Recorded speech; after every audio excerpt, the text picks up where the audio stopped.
Hello, my name is Teresa Chikowitz, and I'm honored to be here representing Betrayal Project USA. We're a victim-led organization dedicated to exposing the institution of betrayal, honoring those that we've lost, and pursuing justice for the crimes committed under the guise of public health and COVID-19. You can learn a lot more about our work, view other victim stories, and submit your own story, and get involved by visiting our website, betrayalprojectusa.org. You can also find us on Rumble and BitChute, and of course X, or by searching Betrayal Project USA in Google or other engines, or also linking to our social media as well. Today, I have the privilege of speaking with David Halm, who was injured by the hospital shots and by the COVID shots in the state of Colorado. So, David, firstly, I just wanted to thank you for coming and having the courage to share your story. And I'm really interested to hear a little bit about yourself before we kind of get into your story about maybe where you're from and what was going on as we entered before 2020. If you wouldn't mind sharing a little bit about yourself. Sure. Well, I'd lived in Colorado since around 2001. So I'd lived here about 19 years. Before the COVID emergency happened. And I just kind of had, I guess, like a healthy lifestyle. I enjoyed living here. And, used to go skiing in winter, and I enjoyed that. And I work as an engineer, and I was working, for an engineering firm here. So, I guess I had a pretty typical normal life until we had the shutdown in March of 2020. Sure. So, as an engineer, what kind of news were you hearing about COVID? What were your attitudes kind of coming into that? What were you hearing about? I've always followed like news outside of the mainstream media. So I was very skeptical of it. And, I would have never gone in and gotten the shot. So I guess I felt, I did feel some fear around the media hysteria, but then I was very skeptical of it. And I would have never, like if my job had imposed it as a requirement or there was some mandate, I would have found an alternative. I would have never done it. Wow. Yeah. Was your job at that time requesting as an engineer? Were they kind of asking you to do this, or? So luckily, they were a company that did not. So they were kind of, like don't ask, don't tell. Sure. Was their policy. So that was a good thing. Yeah. Sure. So kind of leading up to that, did you hear anything before, about what was happening to people that got the shots, or did you see anything in some of the news you were hearing about what was going on? So, So I remember seeing interviews with people like, Dr. Ryan Cole or Dr. Pierre Corey and Dr. McCullough and Mike Eden. So I was getting some of the, some of the professionals who were warning about the shots. Sure. And so you knew about these risks, and it's something that you really were steering away from. You knew you heard. What were you hearing that would happen, or what was happening to people that got the shots? I guess at that time, I really, I just didn't want to take the chance. Mm-hmm. Back in 2020, it didn't seem worth the risk, and even though there was a lot of media hysteria, it seemed very overhyped. Sure. So leading up to then through 2020, and then 2021 occurred, leading up, I think, into the summer, right? Yes. So what you want to kind of walk us through what happened? Yeah. What happened in your scenario? Yeah. So actually, I used to follow Dr. Mercola as well. Sure. Peter And McCullough. he had a podcast with a dentist who was called I believe his name was Dr. Levy, and he was talking about the health benefits of ozone therapy. And, I guess back at that time in my life, I was interested in learning about, different ways to be healthier or alternative medicine. So I sought out someone who advertised himself as an organic dentist in Colorado, who would administer ozone therapy. Wow. So what happened was I asked somebody for a reference for a dentist, which is how I found out about this one. And we had gotten into an argument about, like COVID vaccines, because she had gotten them. And so on the intake form, there was a place where you could put referred by, and I put her name. And I'm convinced that she told this dentist that, like I wasn't getting a COVID shot. And so I'm convinced he came up with a scheme that he would give me a COVID shot during a dental procedure. Wow. So along with the ozone therapy, the dentist offered what he called homeopathic injections, which, I believe he really does that. But he came up with a scheme to falsify consent form and my medical records and include a COVID vaccine in the dental injections. Wow. Let's just so our listeners who are hearing this, so you're at a dentist office, and the dentist feels it's his right to force inject a COVID vaccine into you without your consent.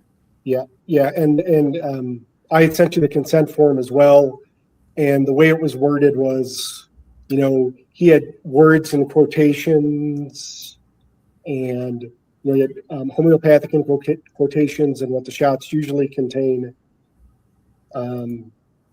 So, I think like a lot of people, I just kind of, I just assumed like they were just protecting themselves from liability, but I didn't really know they could falsify medical documents like that would be allowed. Wow.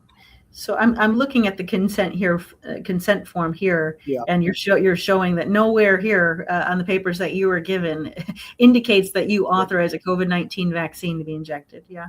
Right, and as I'd mentioned, it says like what it normally or usually contains, and there's a lot of room for interpretation. So when I went back, and I started having all of the symptoms, I went back and I looked at it, and then, over time, I kind of pieced together what happened. Understood. Let's talk a little bit before, and you've shared several documents here, David, which I'd love to share if you want to talk about them. Before we get into those, I want to hear a little bit after this date I think you mentioned it was August 2021 when this happened. Did you know at the time that it was happening that he did that, or what walk us through that? What happened? So I felt a little bit different for about 6 months, and then it got worse, and that's when I knew something was really wrong. And then I really, started to do some investigation into it. Wow. So within the first week, you said you start to feel some different things. What did you start to notice? Well, the first thing was I would, like I never had problems sleeping through the night, and I would be like woken up at like 2 a.m. with a pain, with like a pain on the sides of my head. Oh, wow. And there was also some a dull pain or some tingling, but it wasn't too bad at that time. Mm-hmm.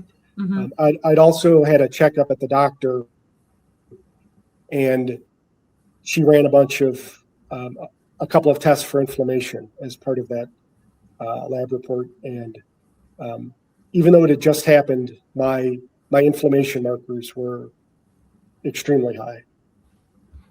Sure. Wow. So your body was responding negatively since that dentist appointment.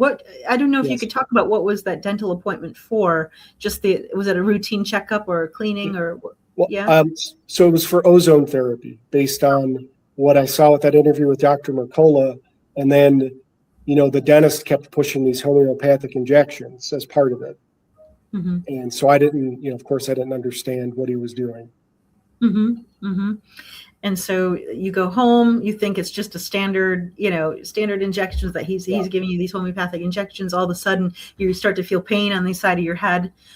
It's been quite a while since it's been almost 5 years. Well, we're approaching 5 years. 4.5. Can you tell us kind of what happened after that first week? What kind of symptoms you started to notice and the time frame around that?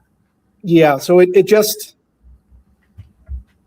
stayed the same. And then it got, the pain got to the worst point back in, that was like March of 2023, just where there was like so much pain and inflammation and tightness, where the injections were.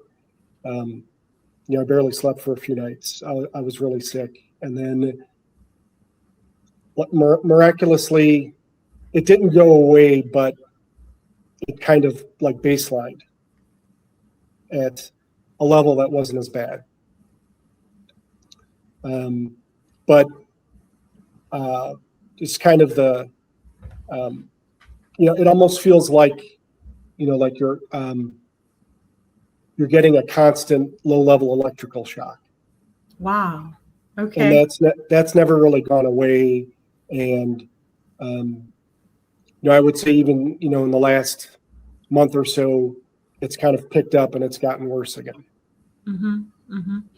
I'm going to read through just a list of symptoms that I've collected by doing some other interviews of folks who are like you, Sure. that received injections. I'm just going to see if any of these also ring true for you. Here we go. Tremors, memory fog, brain fog, fatigue, couldn't stay awake. And in that case was narcolepsy, blood clots, tinnitus, Parkinson's developed, ADD, sleep apnea, face breakouts and rashes, or Hodgkin's. Any of those? So definitely brain fog.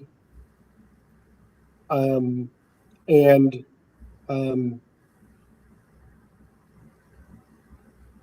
I don't, it's, and I kind of have the opposite of narcolepsy, where it puts my body in such a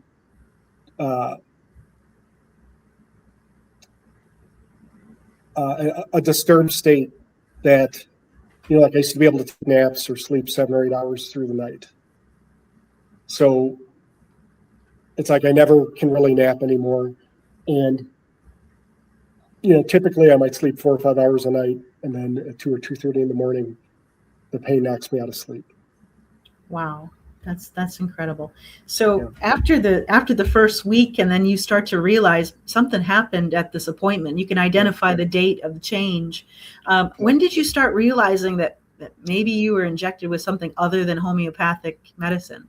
Well, so I contacted the dentist in his office, and I could tell by his responses that he was mocking me. Like I asked him, what was in the injection, and he said, well, I added saline as a starter agent.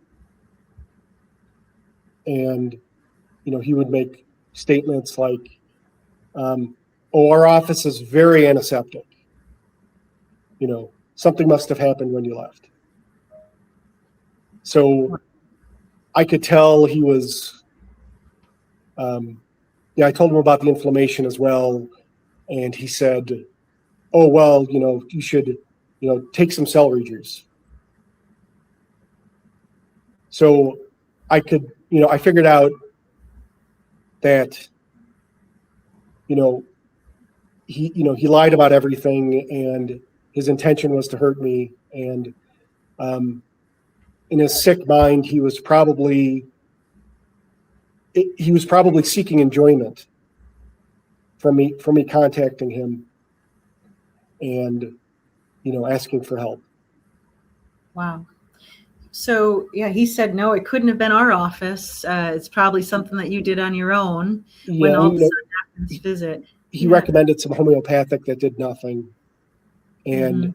when I asked him straight up about what was in it, he said the only thing that he didn't include was saline. He used as a starter agent, which sounds very ominous. And then another one of his responses was, "Oh, well, these injections are so safe for people without comorbidities." And I, Why would he mention that? yeah, Right. yeah, which God. So, at that point in 2022, I realized that was a dead end. And so I searched all over the internet to get any information on dentists obtaining COVID vaccines because, I found some articles in the state of Colorado, and I think it was from Channel 9 News here, and it said, well, we're going to allow doctors to administer COVID vaccines, but only in hospital settings. Huh. And I thought that was kind of strange. And that was from, I think early in 2021. And that was the only thing I could find, except for one document, which I had sent to you as well, which it has a press release from the ADA that states any dentist can receive COVID vaccines during the emergency, independent of state laws that may prevent it.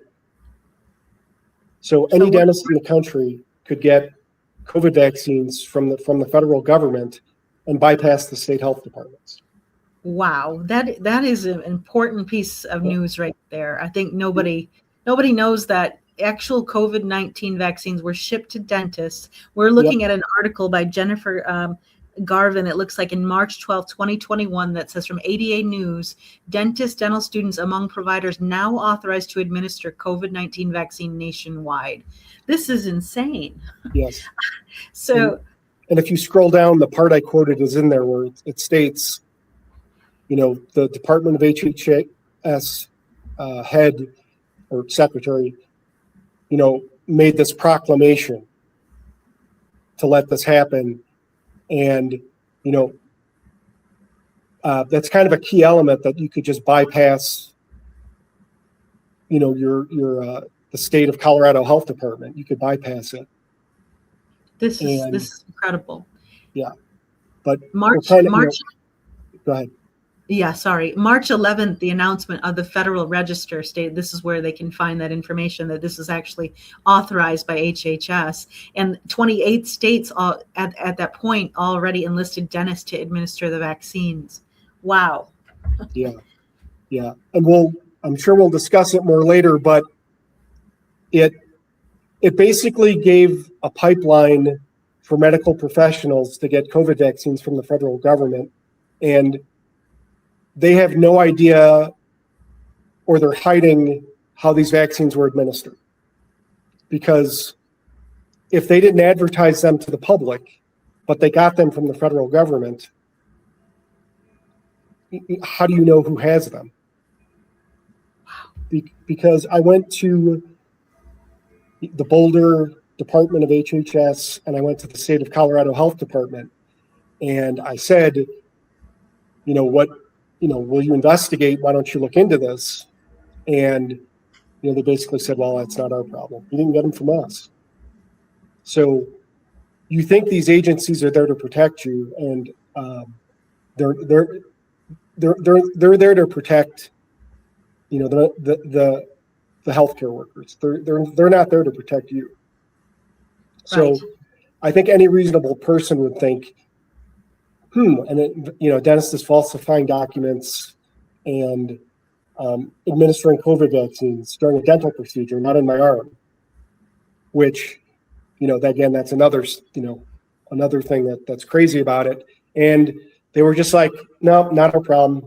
He didn't get them from us. He wasn't part of our COVID program.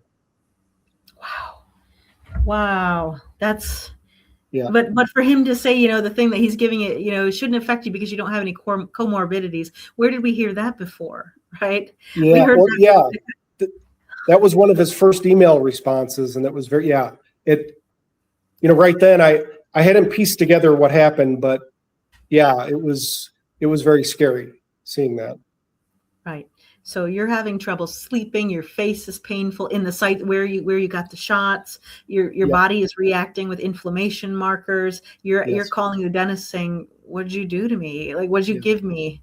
Exactly. He's saying, "It didn't come from our office." But clearly, you're having the impact of something very different that's going on here. You went to HHS saying, "Hey, can you track this down just to confirm if this dentist got COVID-19?" And they're saying, "No, he didn't." Right?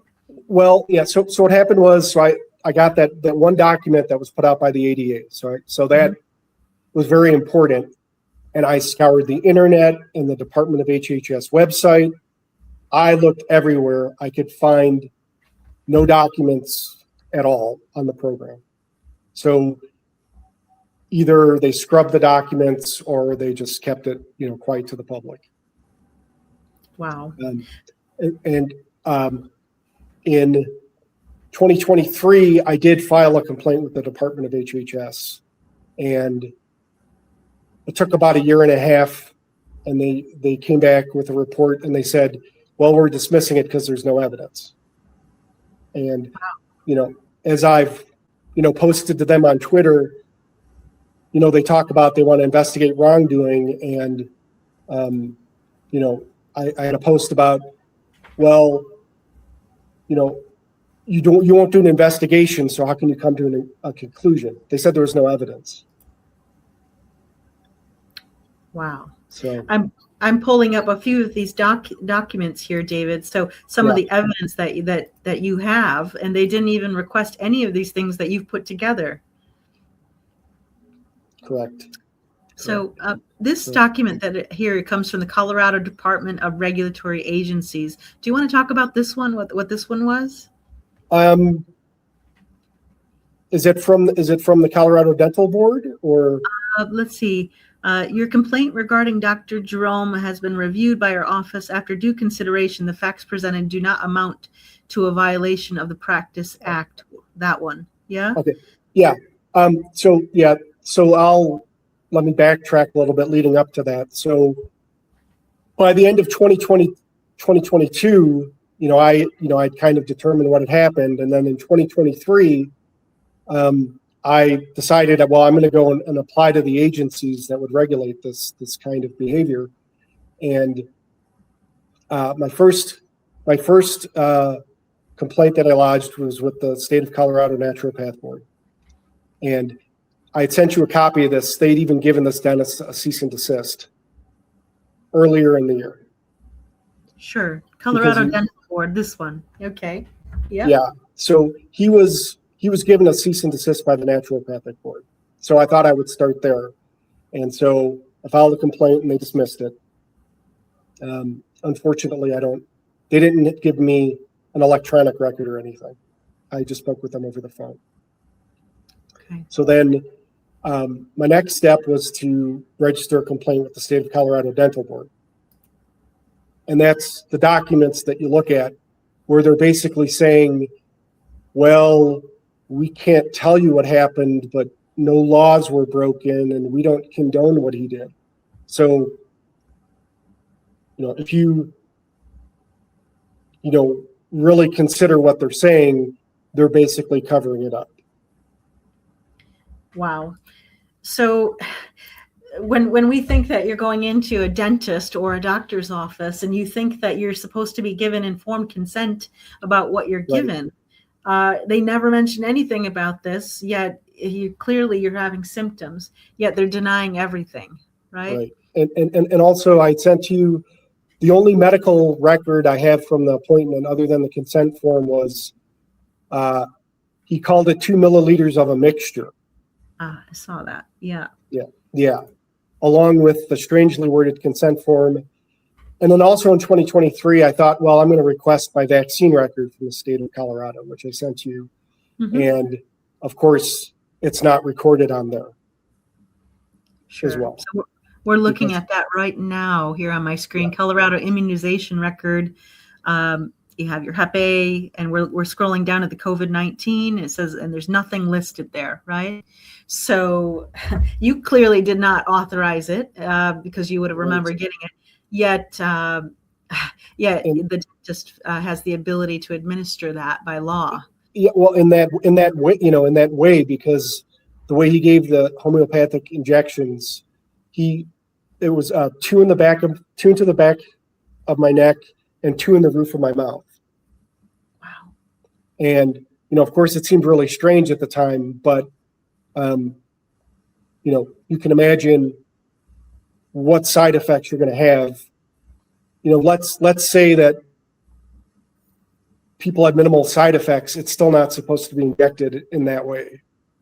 Oh yeah, no. There's certain way of administering it. Even they say that it should stay right at the site, right? What did they just in your own investigation? What did you learn about the administration of the vaccine itself? What did they tell? What did you learn that you were hearing? Was it supposed to do?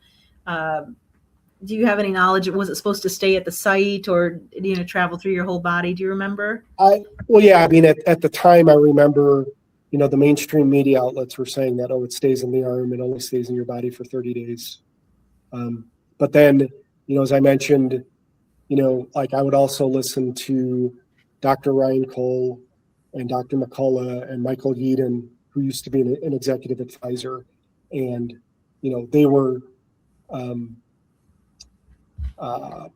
they were warning about it at the time, about these claims as well. Sure. What warnings did you hear? What were you hearing was happening to other people with these shots?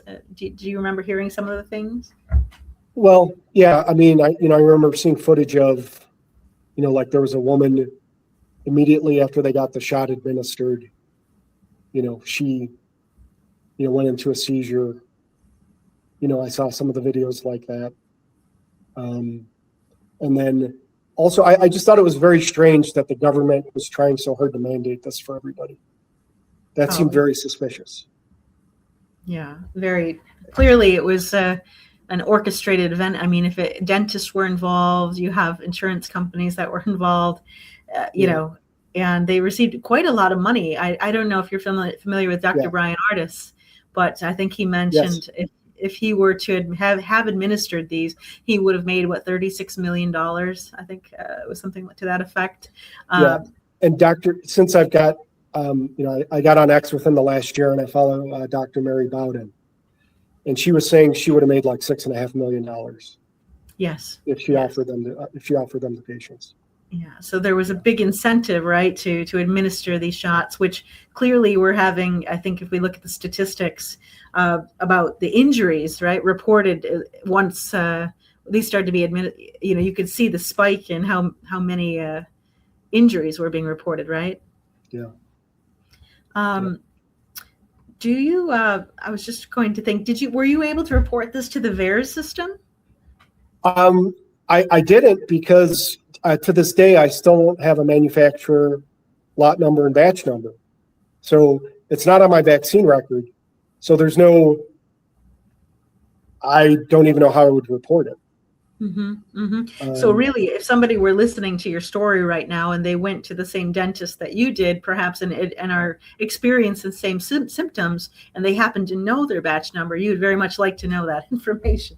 Well, because I started seeing Dr. Corey in 2023.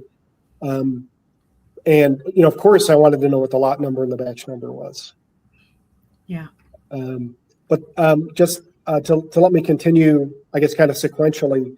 So after, these state of Colorado agencies were either going to ignore or not tell me the truth, I said, well, the CDC or the Department of HHS must keep records of who received these COVID vaccines.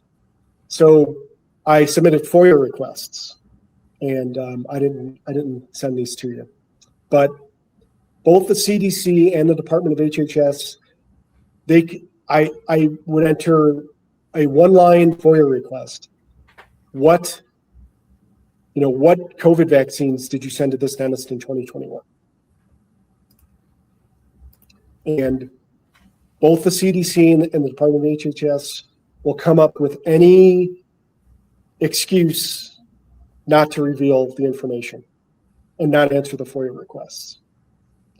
They'll say, we need an EIN number, we need this piece of information. And then when I started to enter, maybe another one, and they would say, well, this is a duplicate of the last one that didn't answer. Wow. So I also entered a request just, for any information on the program and what dentists receive them, and they will not release any information. Wow. Yeah, they won't reject it, but they'll come up with an excuse to not release it. Wow. Have you read any other articles about other individuals that are in the same situation as your dental impact, receiving the vaccine at a dentist office? Have you read other articles about that too? I haven't.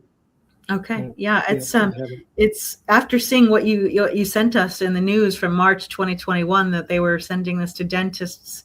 It makes you wonder, right? How many other people out there are experiencing symptoms from one of their dental visits, similar symptoms that you have, that they weren't informed of, nothing in their records.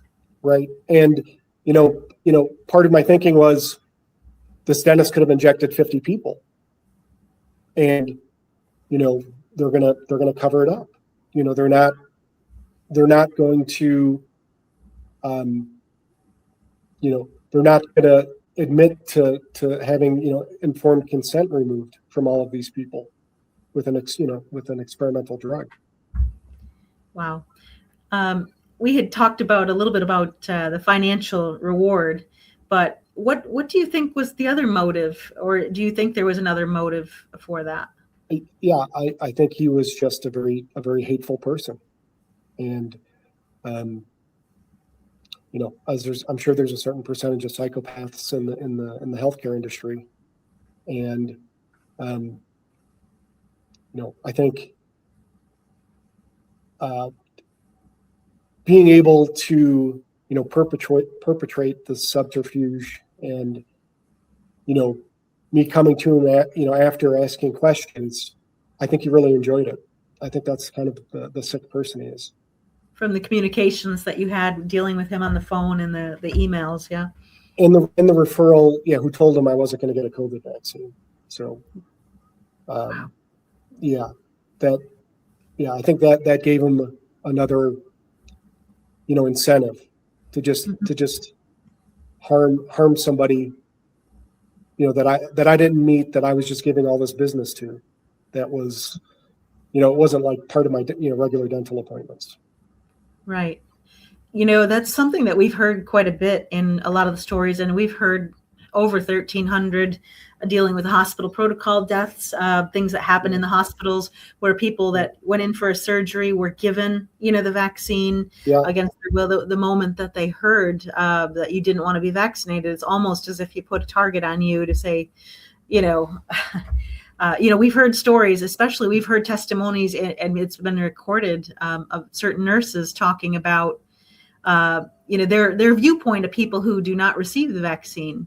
And did you have other conversations outside the dentist office that you also experienced the same thing? Different attitudes of people, that when you shared you didn't want to be vaccinated? Yeah.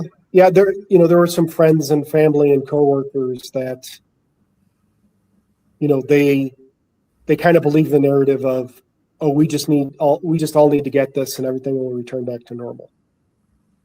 Right. And so, it got to be, as uncomfortable as talking about religion or politics, because people were so set in their thinking. Yes, I know. And oftentimes, people you didn't know who thought what. And so there was this tension, and I think it still exists today, although most of us are now quite vocal in trying to express our, being adamant that, hey, these things are dangerous, right? We hear it from from yourself. We're hearing it from doctors. We're seeing the statistics from different researchers, across medical freedom groups to show, and the federal, and also the federal government knows. We've been hearing it lately. They just reduced the shots and stopped, requiring the COVID-19 shot for babies, which was a catastrophe, right? Certainly, it's just. I can't imagine that they're still injecting this. Yeah. To babies or kids. It's yeah. And we know that really we do know that that's still existing, where people that you're mentioning with this doctor that has they're on a path to try to vaccinate everybody that they can because of their way. They think that they have the authority to do whatever they want with whoever they can, that they have this power and they're going to exercise it without your consent. And that's what we have to guard against. That's what we're here fighting for, is to protect our right to make sure we know what's being injected into our body or not, and hopefully not. So that's terrible.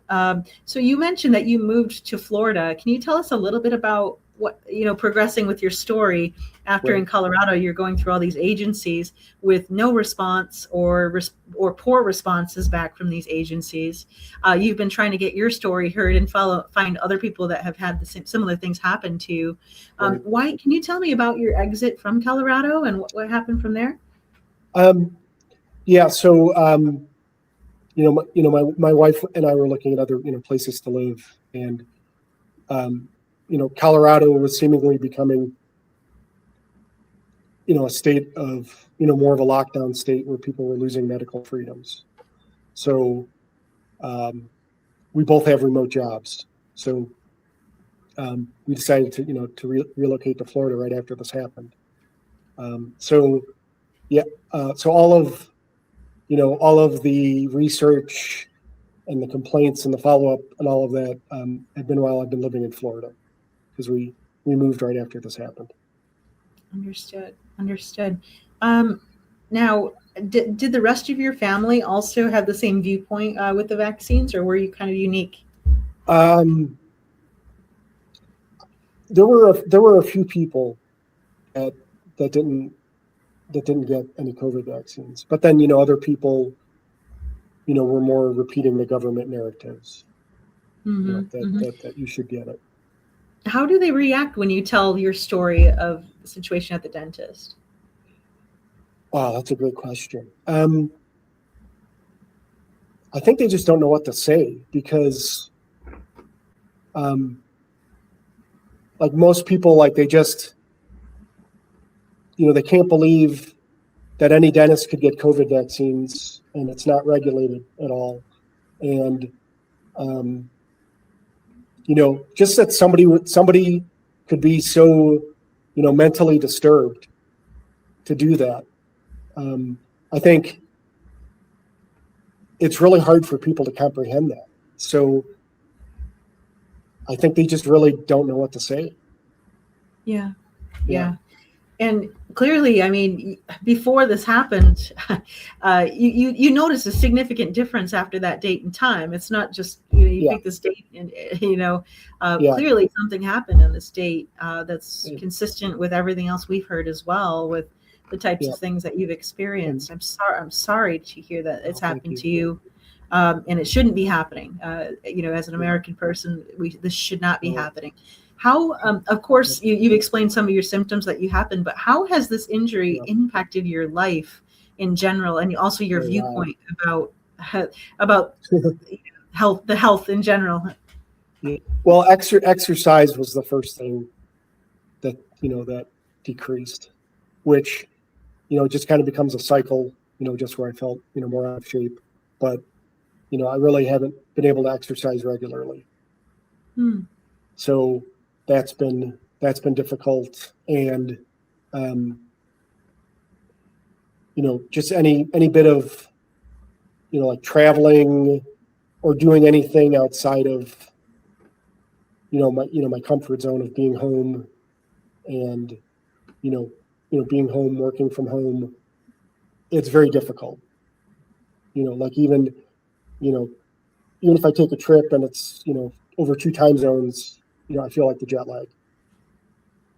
and it's hard to adapt to different surroundings, like a hotel, and I never had that issue before.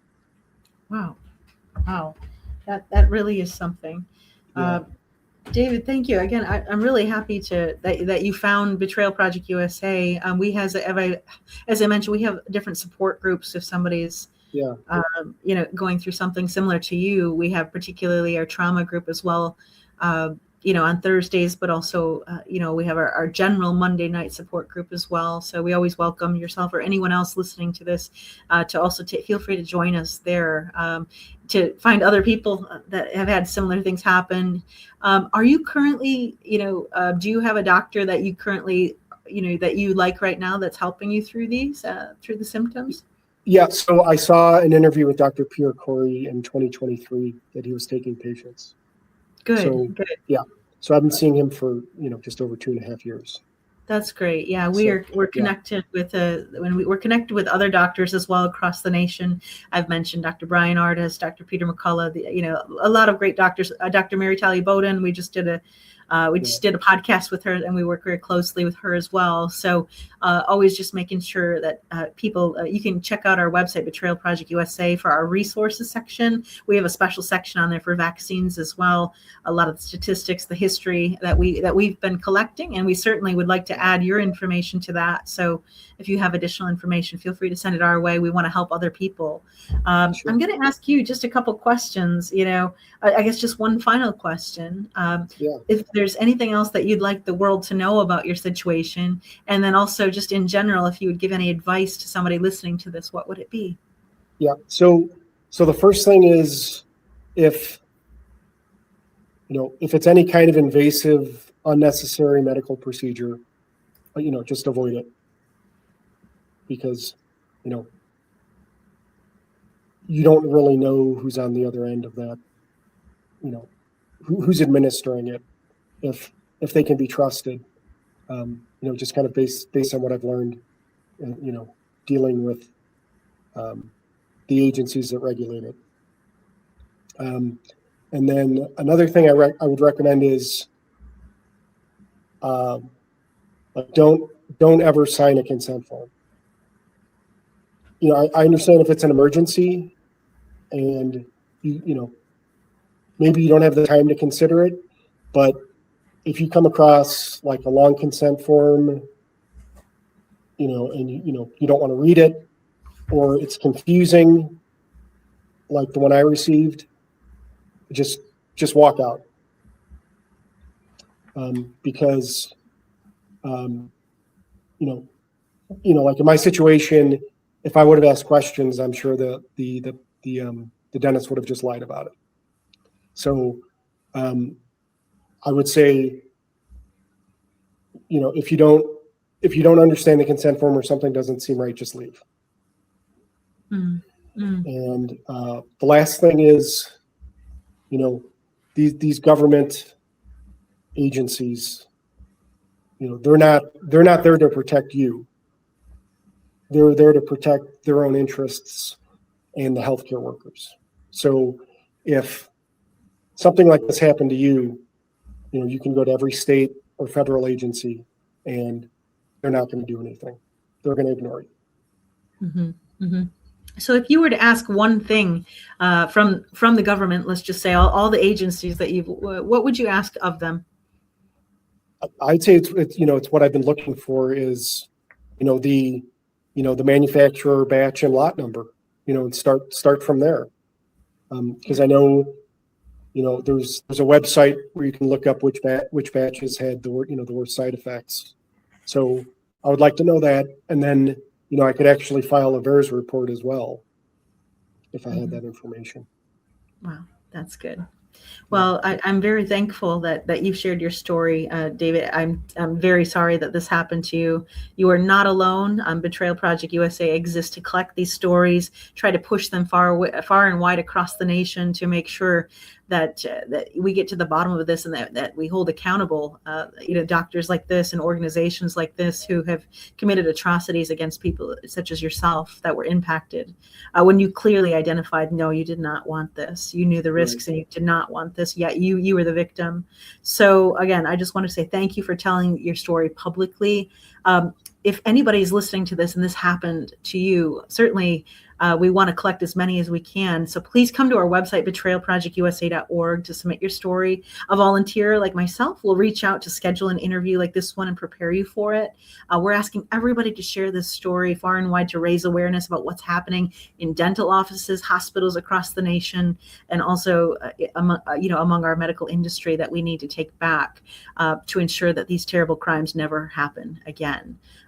Again, David, thank you so much. I hope that you'll stay in touch and hopefully everybody will share the story. So thank you very much for joining us today. Yeah, I just have to say thank you for listening to my story as I've I've also contacted politicians and investigative reporters, and I haven't gotten a feedback or people that were willing to assist. And I hope we do have trials someday to hold people accountable for what happened during the COVID emergency time. Absolutely, David. Thank you very much again for sharing your story and having the courage to come tell it. We'll be sure to push it far and wide. Thank you very much for joining us today. Okay, great. Thank you. Thank you.